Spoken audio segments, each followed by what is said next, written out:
Welcome to El Shaddai media story time. இன்னைக்கு பார்க்க போகிற ஸ்டோரி நம்ம தாவீது அண்ணா பற்றி தான். தாவீது அண்ணாவோட சகோதரர்கள் இருந்தது ஆர்மி. ஆனால் தாவீது அண்ணாவோட ரேஞ்சோ ரொம்ப கம்மி. ஏன்னா தாவீது அண்ணா ஆடு மேய்க்கிறவராக இருந்தார்.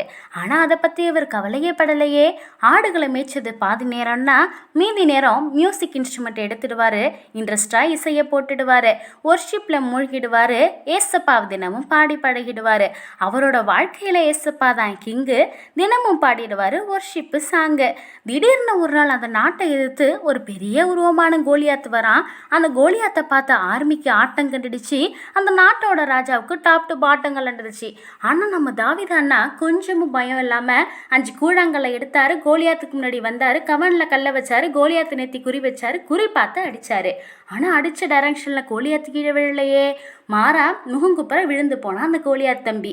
அதுக்கு காரணம் என்னன்னா தாவீது அண்ணா கூட இருந்தது நம்ம ஹீரோ ஏசப்பால. இதுக்கு பிறகு நம்ம தாவீது அண்ணாவோட ரேஞ்சே மாறிடுச்சு. ஆடு மேய்ச்சவர் அரசனா மாறினாரு. காரணம் என்னங்க? ஏசப்பாவை தினமும் பாடினது தான், அவரை தினமும் தேடினது தான். அதனால உங்களோட சூழல் ரொம்ப மோசமா இருக்கே, எல்லாரும் கேலியா பார்க்குறாங்கன்னு கவலைப்படாம கண்டினியூவாக ஏசப்பாவை பாட்டினால பாடிடுங்க. முழங்கால போட்டிடுங்க.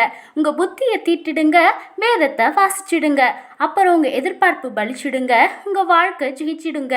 அதனால் சோர்ந்து போகாமல் ஜெபிச்சிடுங்க. அப்புறம் உங்கள் லைஃப்பில் நீங்கள் கோடி கட்டி பறப்பீங்க.